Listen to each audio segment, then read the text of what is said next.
This conference will now be recorded. I pledge allegiance to the flag and to the republic for which it stands, one nation, under God, indivisible, with liberty and justice for all. Father in heaven, bless us as we gather today for this meeting.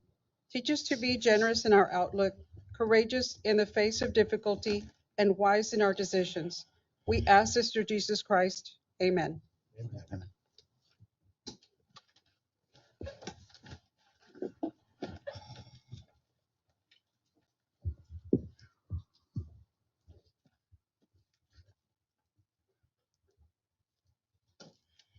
Good afternoon, everyone. Good afternoon. Welcome to our main meeting. Mr. Pilar, Yes, sir. So, do the call to order the workshop. yes, sir. The first item on your workshop agenda is item number 1, review of fiscal year 2023 financial statement and independent auditor's report for the Hidalgo County Regional Mobility Authority.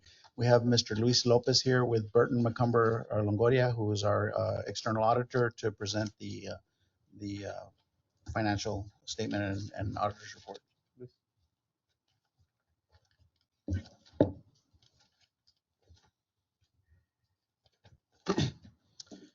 Good evening, Mr. Vice Chairman, directors. My name is Luis Lopez. I'm an audit manager with Burton McCumber Longoria, and I'm pleased to be here today to present the audit report for the year ended December 31st, 2023. Before I jump into the report, I'm going to go over, you should have, I don't know what you have in front of you, but there is a 2-page stapled letter.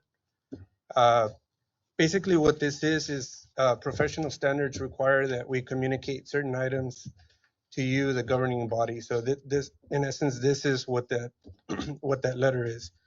I don't intend to read through the entire letter, just kind of highlight a few points on that letter. The letter, excuse me.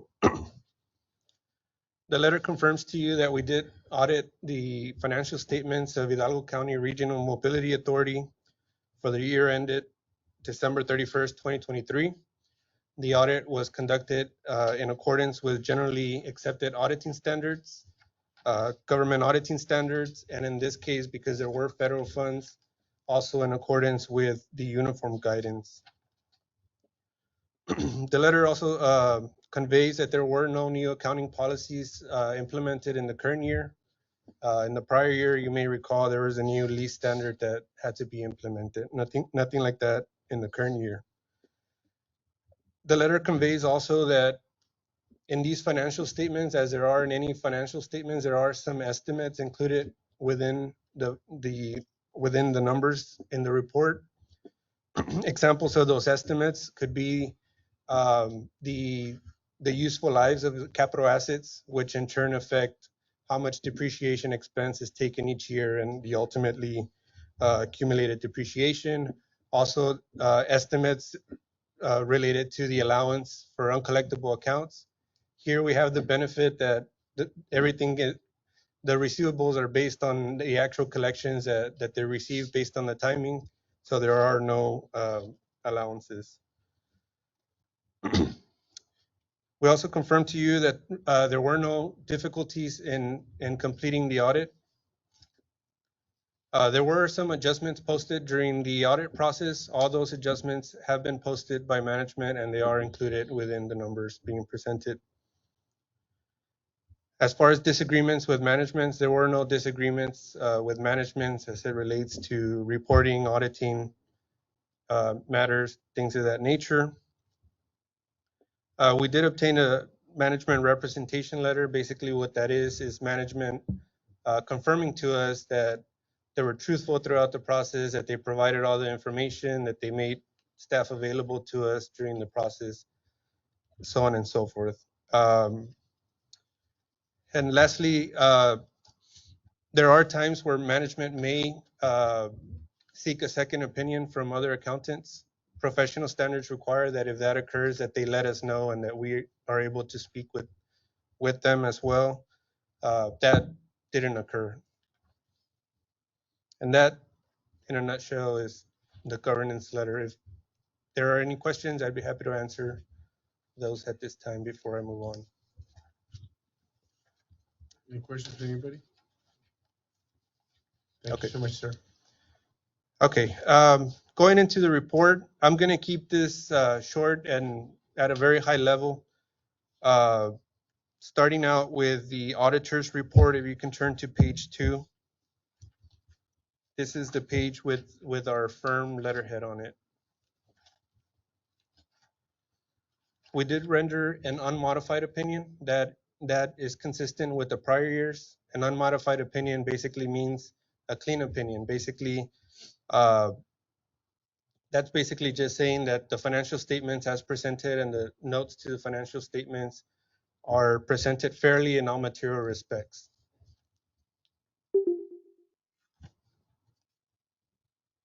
If you could jump over to page 10, the statement of net position. I'll preface by saying that 2023, if you think of 2023 and what the organization did, the biggest thing, and even now, is that 365 tollway. And so that essentially is what the story that these financials present. In the asset section, there is a section called restricted assets. That section, going back to the 365 tollway, so as that construction continues and bond funds are utilized, that those restricted assets will come down, right, as you're spending those bond proceeds. As compared to the prior year, your restricted cash and investments decreased by 48.7 million as compared to the prior year. Again, that is perfectly normal given that those bond monies are being used for construction. Going down further, maybe midway through the page, there's a section capital assets, and then there's a line item construction in progress. Again, going back to that 365 tollway, the biggest activity that the RMA had during the year, there was an increase of 59.7 million as compared to the prior year. Normal, again, just the construction going on that project. If you wanted to see how much bond proceeds are left for that project, you would go all the way down to the under the restricted section. Restricted for capital projects, you have 60 as of December 31st, 2023. There was $60.8 million left from those bonds. Just one other thing I'd like to point out. In total, long-term debt did increase $1.6 million as compared to the prior year. You may be thinking, well, we didn't issue any new debt. That increase is a combination of the capital appreciation bonds, which increases the liability for some time in accordance with the bond agreement, and the payments made on the other debt during the year. Going into the next page, going straight down to the change in net position. Well, what was the bottom line for the year, right? So third from the bottom, the number that is third from the very bottom. Overall, your net position increased $39.7 million during the year. That can be primarily attributed to the grant funds that were earned during the year. So as you're constructing, you're earning these grant funds. That those expenditures are capitalized, thus not affecting this statement.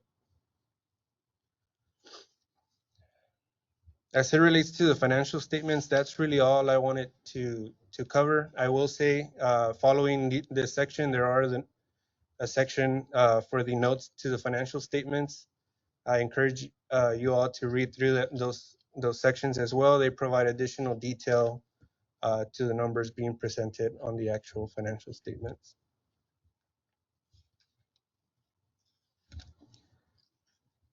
Then I'm going to flip to, there's a section at the very end, starting on page 27, actually on page 28, the single audit section.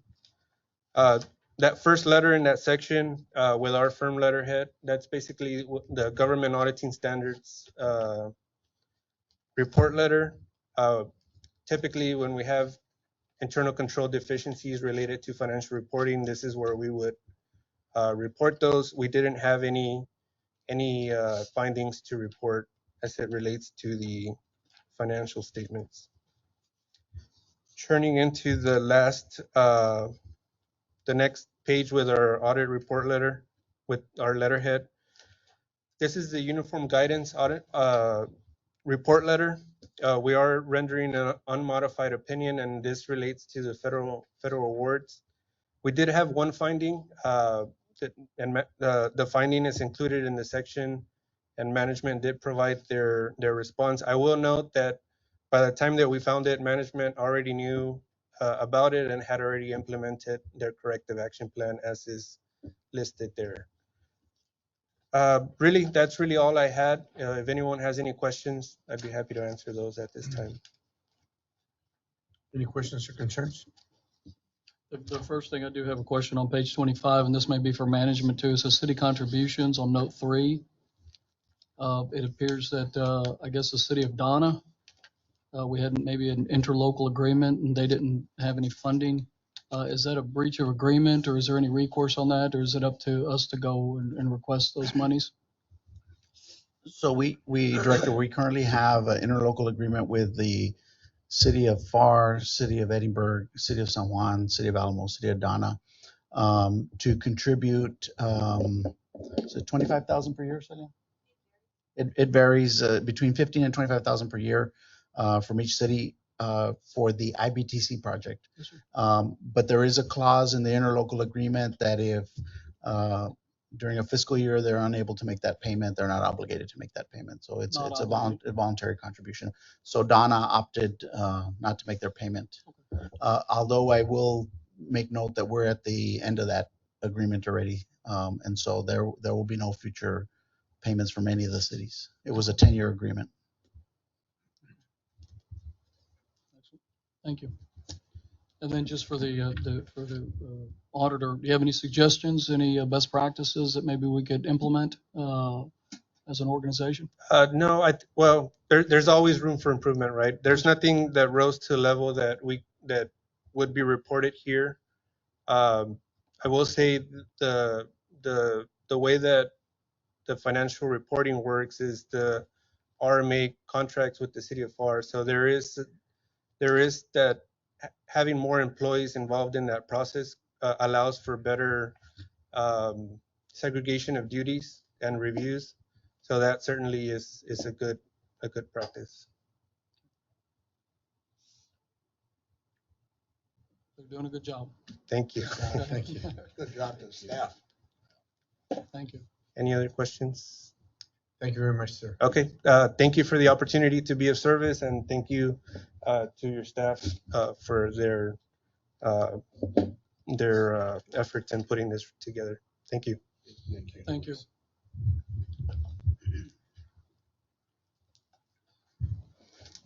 Chairman, Directors, or Vice Chairman, Directors, the next item on your workshop agenda is item 2, review of fiscal year 2023 annual compliance report for the Hidalgo County Regional Mobility Authority.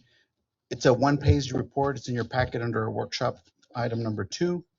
Under the Texas Administrative Code, Title 43, Part I, Chapter 26, Subchapter G, we're required to submit this report once a year to the Texas Department of Transportation.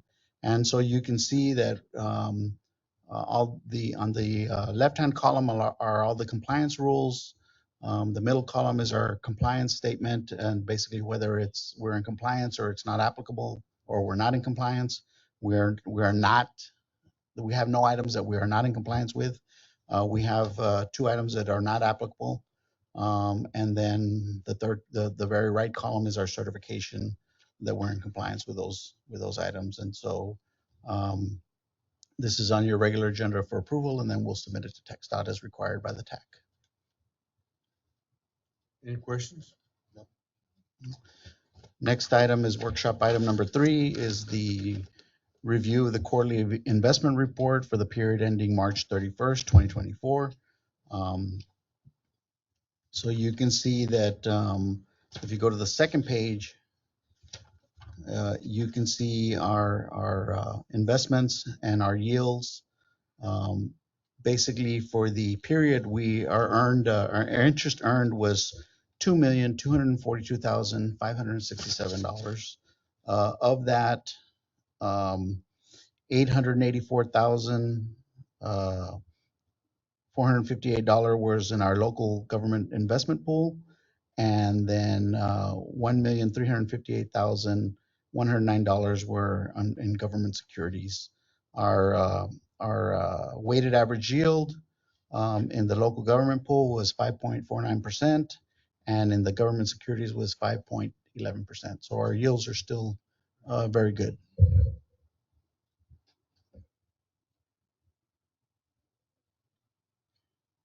Any questions? Concerns?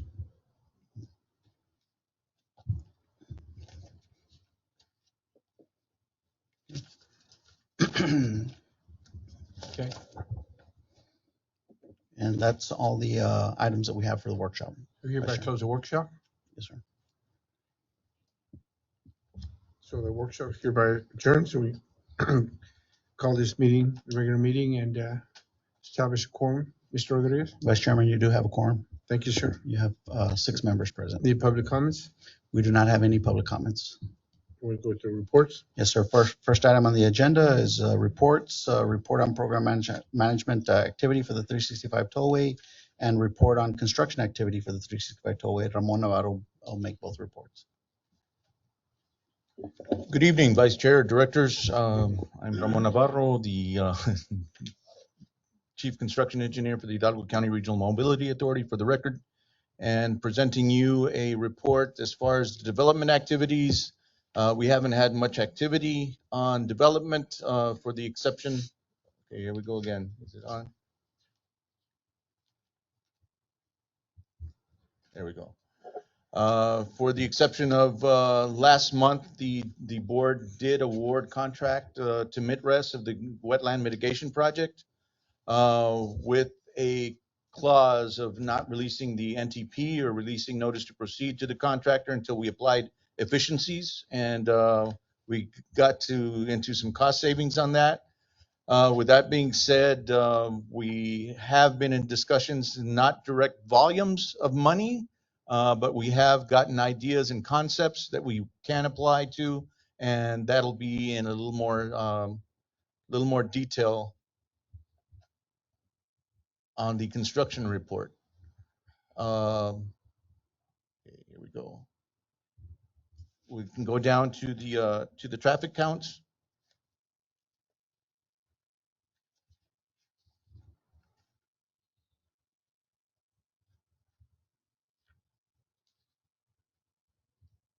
And you can see the cumulative quantities for permits from conception of the program, January 14th of 2014 to the end of the month of March 31st, 2024, and we've issued 333,215 permits with a cumulative total collected of approximately $58.7 million. Year to date for the 2024 year, this annual fiscal year, between January 1st and March 31st of this month, we've issued 18,508 permits, collecting a total of $3,783,932. You can see the distribution of funds as they are equally broken up. And going into the graph on the last page, you can see where we have a pretty consistent rise in permits. For the month, we issued 6,273 permits, which represents approximately a 57.5% increase over this time last year. So permits keep coming in steadily, and that concludes my report in development. Any questions on the development side of the programming? Do you think in June we'll be at, what, 10,000 permits instead of the 6,000 from last If year? we're consistent, we'll probably be in the 884, 8,500 if it's following the graph here. Same question. Why such a, do Sir? you have any idea why there's a significant increase? It's If you have an idea, I don't want you to guess. I know, no, We no, can I- guess too. No, yes, sir. Yes, sir. So the primary increase in permits is still fuel. That's the number one commodity that we're seeing that's causing the increase. Naphtha, diesel, gasoline, Okay. and overweight vehicles. So Okay. they're coming in and on triple axle, 15,000 gallon tankers is what we're seeing. And what is the reason for that? That the market is that they're marketing fuel. There's been temporary, I don't know if that's temporary, but there's been fuel depots that have been set up in the county, and they're bringing that bulk fuel in and then transferring it and then redistributing it.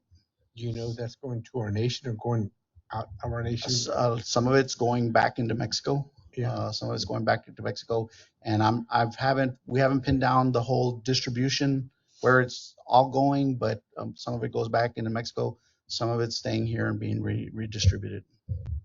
All I'm asking is because this is significant, right? It is. And obviously, yes, if we're in business, we want to know what impact this is having, and is it long-term?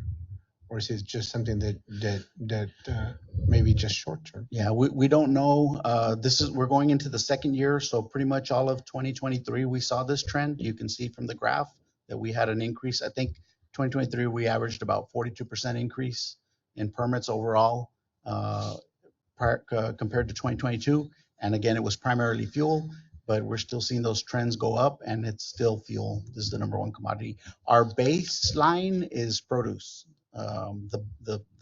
About 50% of the commodities is still produce, and right now 50% of it is fuel. So then it's actually the fuel that has increased that much? That Is the produce pretty constant in relation to last year? Yeah, the produce is still about the same. Produce accounts for about 1,000 permits a month, and then fuel is about 500 to 600 additional permits per month. Thank you. Anybody else?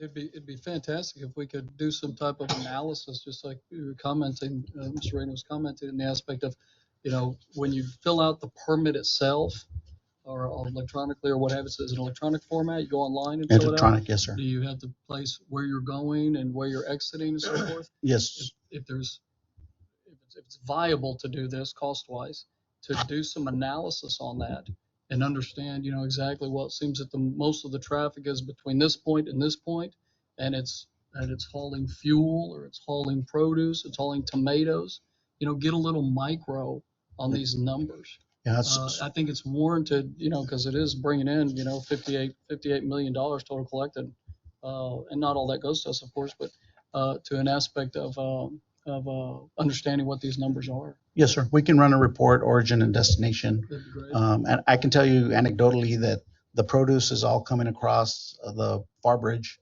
the majority of it. The fuel is mixed. It's coming across various ports of entry and coming into Hidalgo County.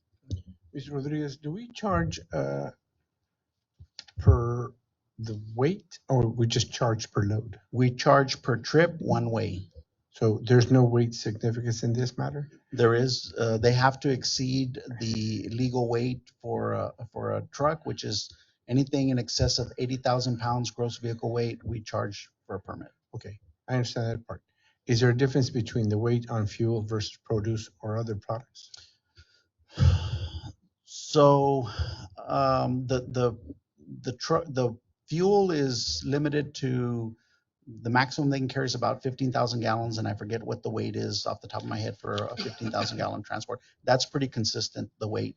Produce varies depending on the type of produce, and I think the heaviest produce, if I recall, is like avocados have the greatest density and weight per load. And those average about 95,000 pounds on a truck. So there's really not that much of a difference in the weight between a fuel truck and some other products? They don't do any more damage to our roads, basically the question. Yeah, the produce tends to be a little bit lighter, but they're still overweight. So okay, yeah. Thank you. Anybody else? That concludes the development report. We can go to 1B.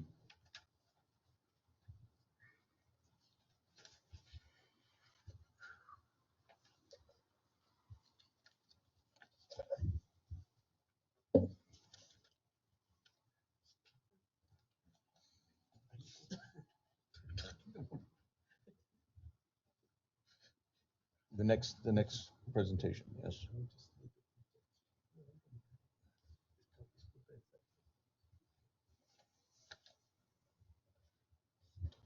All right, proceeding on with the construction report, item 1B. As you know, we continue construction on the 365 tollway. We have, there we go.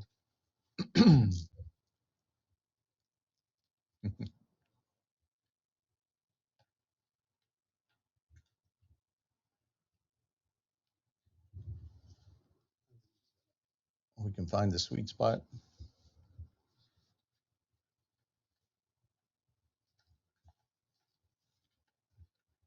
All right, well, we have three impactive projects ongoing simultaneously, which is the heavy highway project. We have the toll system collection project, and we have now the wetland mitigation project. With that proceeding, we, as far as the toll system collection project, we did issue a change order for $645,000 last month, and that was in conclusion capturing the swap from the dual gantry to the single gantry. And there we go, $645,170 for the single gantry and implementing the single gantry mechanisms. As far as the wetland mitigation site, as next slide, please. As directed, we have been in discussions with MITRES. There are some efficiencies that can be captured, whether it is down to 38% of the estimate, getting it back into budget of the 4 million is still questionable. But we have a meeting set up for Monday. We're doing a field visit. We'll be visiting the well that's out there. That's $1 million cost. If we are to rehab the existing wells out there, that's a vast savings that we'll be able to capture immediately. There's also some soil improvements that can be recuperated off of the existing property that the RMA owns out there, which is what was referred to in the initial plan. And there was some confusion, I think, in the bidding process.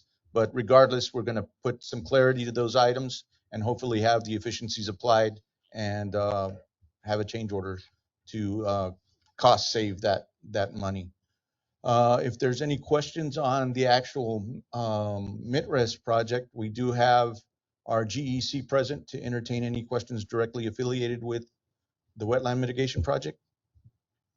Any questions, gentlemen? I've got a question. I guess mine's just more procedural. So we awarded the contract at the amount that was bid, and then we're going to enter into, I guess, discussions with them to see what efficiencies we can find and then issue a deduct change order. We'll be issuing the notice to proceed first, and then we can implement the contractual obligations of the initial change order and proceed in an orderly fashion after each cost-saving measure is implemented. So we'll discuss that a little further in detail as the strategy the process proceeds. Yes. Okay. Yes. Okay. There'll be multiple change orders. These are just diagrams of the soil conditions and the requirements, the legends, just give you a complexity of the project and the acidities, etc., pHs of the soils, etc. When you see a different color, it's a different type of soil. So it's not as easy as just going and moving dirt and planting plants. All right. Moving on to the 365 toll project. We issued notice to proceed March 17th of 2022. We continue with the work. And as you know, we've issued 5 change orders to date.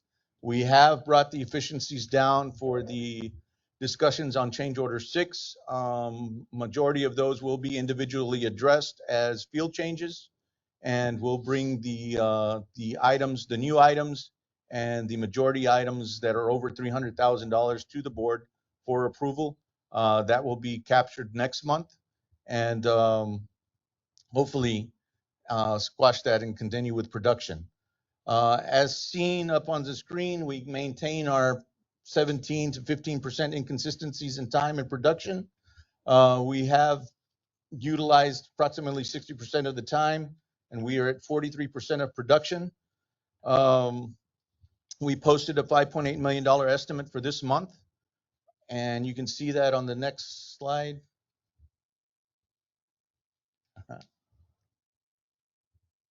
Which will demonstrate, there we go, that will demonstrate that there was almost double, we'll stay on this one, almost double the production from comparison to April or May. Are you controlling it or am I controlling it? Huh? Okay, it's just a delay. All right. So I know as far as our directives to strategize, we did meet with the contractor. We have quashed his concept or his strategies as far as delays. He was banking on the ETT delay and on the Hidalgo County Irrigation District delays. As far as ETT is concerned, we did meet with ETT in the field. Their crews came down. We did get a call from them yesterday. They are going to be able to chop their time in half from 54 weeks to 26 weeks. The contractor was able to obtain materials that were on a waiting list from other projects as suspected we could do. And the engineering plan is now going to be put into action. Hopefully we can commence in June and capture all of this completion by November. But we still need to get those engineering plans and designs in order as far as the rescheduling of the work, and hope to proceed diligently with that project. As far as the irrigation district is concerned, we did take the risk of releasing them on the 13 structures that are pending work. Unfortunately, we released them on 3 of those 13, and there's been 0 production since we released them on that. So I guess we called their bluff. It's been 3 weeks that we released them in April 1st, and to date, they've done 0 production on any of those crossings. Which is good news for the irrigation district because we're not impacting them. However, it's demonstrating a non-responsiveness on our contractor's part. And we are in discussions with the irrigation district currently to be able to proceed with the San Juan Main Canal, which is one of the areas that we did release them on. As you know, that's a major supply of water to 3 or 4 municipalities to the north. And we do have a bypass that is being put in place in that area. Surveying curves, radiuses have been staked, and we are planning to cut earth or move earth, commence moving earth without impacting the water distribution plan as per our agreement with the irrigation district next week. So if they hold to their word, the PCI and their contractor, we will start moving dirt next week and hope to capture the lining and provide the 48-hour notice prior to impacting the water distribution and doing the actual true transition of the bypass and implementing that waterwork operation. As far as the charts are concerned and what we've, a plan of action, we are still lacking their updated schedule. They have not committed to their updated schedule. We also asked for an acceleration schedule. They have yet to provide the acceleration schedule. They keep telling us next week, next week, next week. It's already to the end of the month. We had a delay in the estimate last month as far as their submittal, so we held back on payment.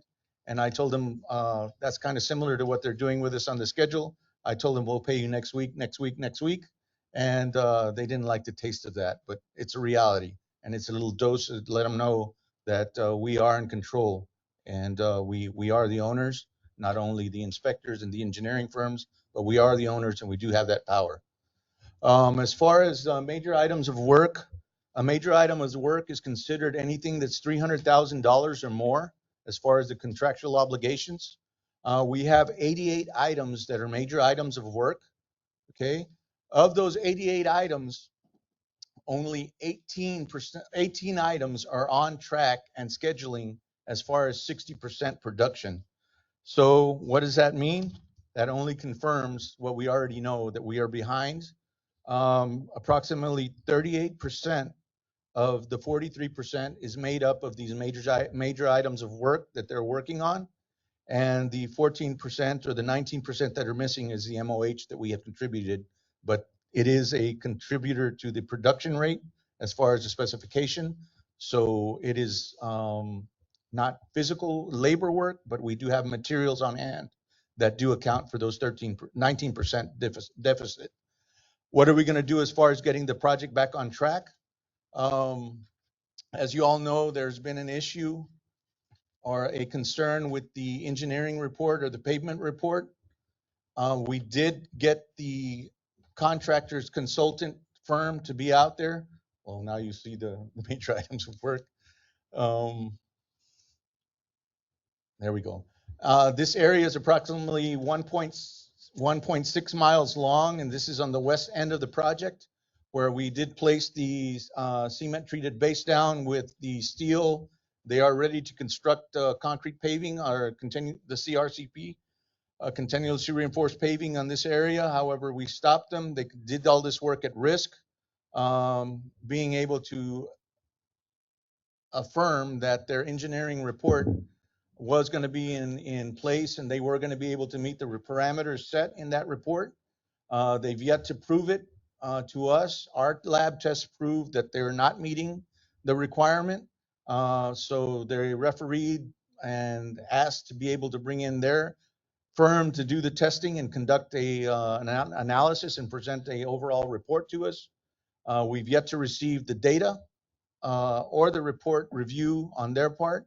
So once we do get this in place, if it is approved, we would immediately commence paving in this area, which would probably bring anywhere from $7 to $8 million immediately impacting the schedule, eating up some of the deficit in time and payment as far as production in the paving area.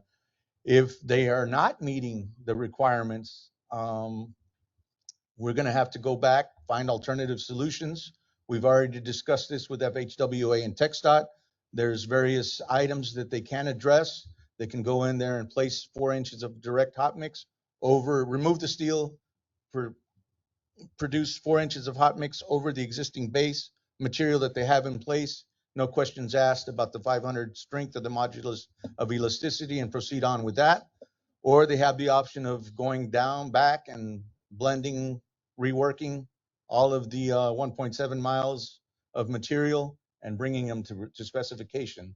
Of course, this is all at their cost, not ours. They have to make good on their product as per the contractual obligations. So that's just another glitch in the schedule. We proceed on with production. This is pictures of the levee work. They have committed to a June 1st production or finish date to this section of levee. This is imperative because June 1st, as we know, is the commencement of hurricane season. And that's when IBWC starts monitoring their levees a little closer, and we all watch the weather. As far as the production on bridge slab, we have had 2 pours on the floodway. That's 2 of 4 pours, 2 of 8 pours that we have to do on the floodway. This is a 3/4 mile section. We are making 800 to 600 yard pours at night on this area, and those are going well.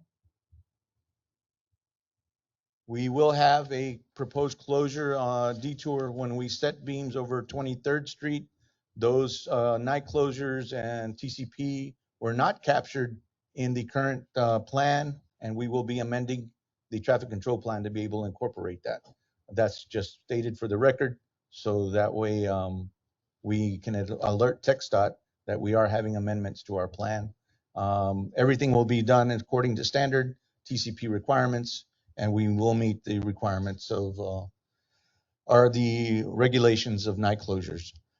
This is a picture of 10th Street. This is the San Juan Main Canal. This is the area where we will be implementing the bypass. As you can see, we have embankment fully built up at both ends, both the east and west section. We will have a bridge span over the canal connecting both embankments. But prior to doing that, we will be installing a bypass where you see that box coming out. We'll have an open earth section on the north side of that box that will be bypassing, and we'll have flow of water. All of the area that you see currently captured with water will be emptied. We'll place riprap, drill shafts, all the parameters and substructure items into the canal. outside on the toe, not directly in it, but capturing on the ends, and hope to have productivity captured in all of that area before June to July as far as the substructure. We continue placing the fiber for the tow collection system. This is trenching, ribbon banding, cement stabilizing and backfilling the area with that material. This is going on throughout the area or throughout the project, excuse me.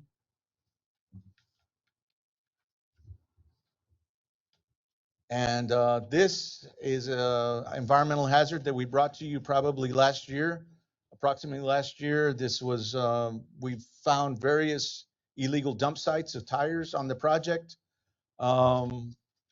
This is a $45,000 endeavor of cleanup. We did issue a work order to the only licensed tire mover or dealer or whatever you want to phrase them as in the area. We are currently in production of capturing that on there. They've given us 2 trailers a week. And as you can see, we've got our work cut out for ourselves in loading that and cleaning up. The contractor has moved them to the side.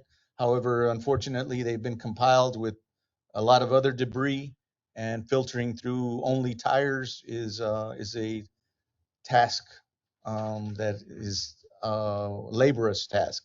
I can put it that way. Other than that, we've got the gas line easements in 1182. We were successful in acquiring crossing permits. Now we need to file the joint use agreements. These are the Enbridge and the Kinder Morgan federal gas lines that we have on our project that are sort of related or affiliated with delay in a way. Once we capture this product, these joint use agreements, we'll be able to commence construction. Other than that, we can simply cross in the area. We've been in talks with these folks also for the last 5 years. Unfortunately, they feel we fell off the edge of the earth because of the fact that we hadn't contacted them since the last time we let the project. We followed up and proved to them that there was collaboration at the beginning of the project. When we let the project, we let them know that we were proceeding with construction. And we are coordinating and collaborating appropriately to acquire those permits. We hope to have those captured by the end of the month. Other than that, that concludes my report. Any questions or concerns I can entertain at this time? Yes, Ramon. Thank you for the presentation. Going pretty quickly back to the irrigation district situation that we have. Yes, sir. Correct me if I'm wrong. Last meeting, we were talking about that we were a lot behind of the project, and so we sent some letters, and then we received back some comments from the letters we sent, and it doesn't. My concern though is that when we discussed this last meeting, we feel very comfortable that our contract and obligations with them can defend us as any kind of situation in case of any penalties or the damages that can cause that to those delays.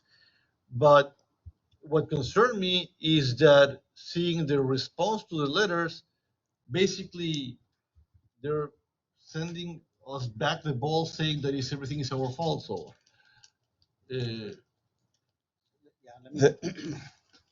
or correct me if I'm wrong, if I misunderstood something or. So no, you're correct, Director. So what we'd like to recommend is that we have a discussion in executive session.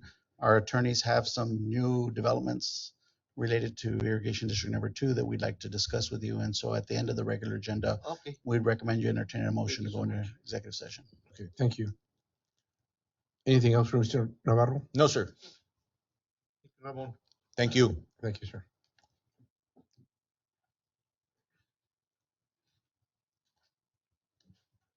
Item number 2. on Yes, the sir. consent agenda. Consent agenda. All matters listed on the consent agenda are considered routine by the governing body and will be enacted by one motion. There will be no separate discussion of these items. However, if discussion is desired, that item or items will be removed from the consent agenda and will be considered separately.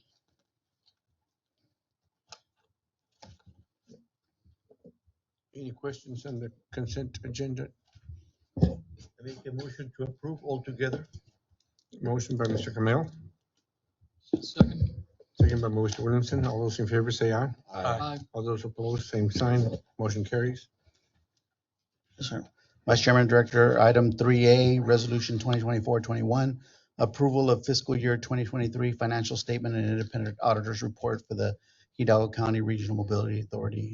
Staff recommends approval. I need a motion to approve resolution 2024-21. Make a motion to approve as presented. Moved by Mr. Williamson, second by Mr. Pardo. All those in favor say aye. Aye. All those opposed, same sign. Motion carries. Vice Chairman and Director, item 3B, Resolution 2024-22, approval of the 2023 annual compliance report for the Hidalgo County Regional Mobility Authority. Staff recommends approval. Can I have a motion? So move. Moved by Mr. Del Angel, Second. second by Mr. Sergio. Good to have you. All those in favor say aye. Aye. All those opposed, same sign. Motion carries. Vice Chairman, Directors, recommend you entertain a motion to enter into executive session for items 6A, 6B, and 6C under section 551.071 of the Texas Government Code. Need a motion to go into executive session at this time. Moved by Mr. Pardo. Second, Second. second by Mr. Del Angel. All those in favor say aye. Aye. All those opposed, same sign. Motion carries.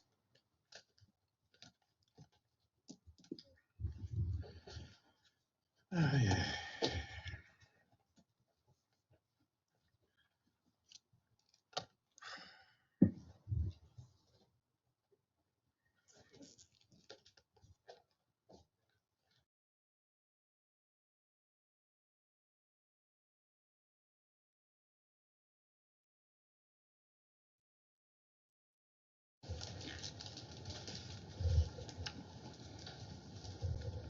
Okay, we need a motion to reopen the regular meeting. I make a motion to Moved by Mr. reopen the Williamson. regular meeting, please.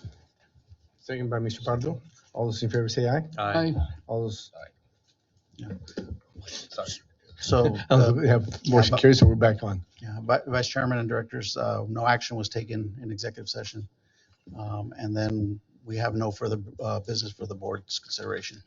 Need a motion to adjourn this meeting. Second. Moved by Mr. Camille, second by Mr. Williamson. All those in favor say aye. Aye. Same sign opposed. Motion carries. Thank you, Mr. Rodriguez. Pilar, thank you for all your hard work.